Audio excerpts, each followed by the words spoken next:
লোকসভার পুনর্নির্বাচনকে কেন্দ্র করে রানাঘাটে অশান্তির ছবি ধরা পড়ল। বিজেপির ব্যানার ফেস্টুন ছিঁড়ে ফেলা ও বুথ ক্যাম্প ভাঙচুরের অভিযোগ উঠল তৃণমূল আশ্রিত দুষ্কৃতীদের বিরুদ্ধে। এই বিষয়ে বিজেপির কর্মীরা অভিযোগ করছেন যে তৃণমূলের কর্মীরা বাইক নিয়ে এসে বিজেপির বুথ ক্যাম্প ভাঙচুরের পাশাপাশি বিজেপি কর্মীদের বেধড়ক মারধর করে এবং ঘটনাস্থলে তখন কেন্দ্র বাহিনী ও পুলিশ উপস্থিত থাকলেও তারা কোনো পদক্ষেপ নেয়নি, এমনটাই অভিযোগ করছে বিজেপি কর্মকর্তারা। এই বিষয়ে আরও কি জানাচ্ছেন তারা, ওনাদের থেকে শুনবো বিস্তারিত। 24 আওয়ার্স আরামবাগের রিপোর্ট। বলো, এই তো জগপুর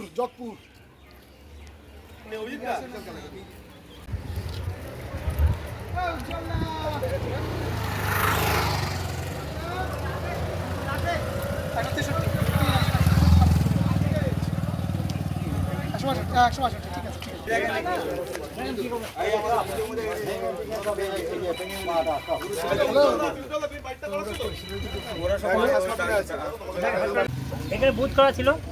সকালবেলা একদম সব মোটরসাইকেলকে বাঁচলো, এই যে বুথে ছিল প্রত্যেকে এসে বলে এখানে সরাও বলে বললো। হ্যাঁ, টিএমসির লোক সব মুস্তার মাইনি সব মোটরসাইকেলে 10-12টা মোটরসাইকেল আসলো, এসে দাঁড়ালো, দেখে সব এখানে কাগজপত্র নিয়ে টেবিলে কাগজপত্র নিয়ে যায় সব গর্তে ফেলে দিল। আপনারা প্রতিবাদ করেননি? হ্যাঁ, প্রতিবাদ করবে এক গাদা লোক এসে সরাও, এইসব কোনো গল্প হবে না। হ্যাঁ, পুলিশ তো সামনে যাচ্ছে, চমতায় হাজার পুলিশ বসে আছে, ওখানে বসে আছে। পুলিশ কি করবে? হ্যাঁ, আপনাদের কথায় আসেনি পুলিশ? না, আসবে কি করতে? এই যে ঘুরে যাচ্ছে আর পুলিশ সিঙ্গেল একটা গাড়ি গেলে আরে দাঁড়াও, কিন্তু যে 10টা বাইক করছে কেন করছে সেটা কোনো খবর নেই। কেন্দ্রীয় বাহিনীর জওয়ানরা আসে? কোনো খবর নেই, কোনো খবরই নেই। কেন করছে বলে মনে করছেন? হ্যাঁ, কেন করছে? এরা জিতবে, যে কোনো কাজে জিততে হবে। কত নম্বর বুথ আপনাদের? হ্যাঁ, 90 নম্বর বুথ। কত নম্বর? 90। কি জায়গার নাম কি? জগপুর কালীতলা। কি করলো এসে? হ্যাঁ, এসে আসলো, টেবিল থেকে কাগজপত্র নিচে ফেলে দিল, একদিন কলেজ ধরলো এসব। হ্যাঁ, আপনার কি বিজেপি কর্মী? হ্যাঁ, আমরা বিজেপি করি। আপনার নাম? পুরন্দুল্য।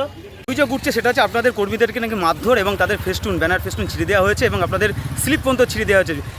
তৃণমূল আশ্রিত দুষ্কৃতীদের বিরুদ্ধে অভিযোগ করছেন সরাসরি, কি বলবেন? আপনি তো সহজমিনে এসছেন। তাহলে অভিযোগ এটা তো সত্য, আপনারা তো নিজেরাই দেখতে পাচ্ছেন।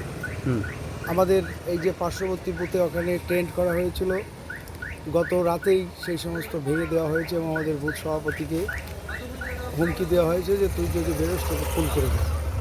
শুধু তো এই একটা ঘটনা নয়, পায়রাডাঙ্গা রয়েছে এবং বিভিন্ন জায়গাতে গাংনাপুর, মাঝের গ্রাম, মনে করছেন তৃণমূল জানে যে তারা জিততে পারবে না, কেননা এখানে বিজেপি বারবার জিতেছে, গত বিধানসভা বলুন এবার লোকসভা বলুন।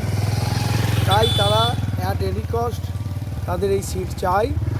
মানুষ যেহেতু সঙ্গে নেই, চারদিক থেকে ক্রিমিনাল এনে তৃণমূল সরকার মানে অ্যাডমিনিস্ট্রেশন সব এক হয়ে একটা নেক্সাস তৈরি করে তারা বিভিন্ন জায়গাতে এই সন্ত্রাস কায়েম করছে।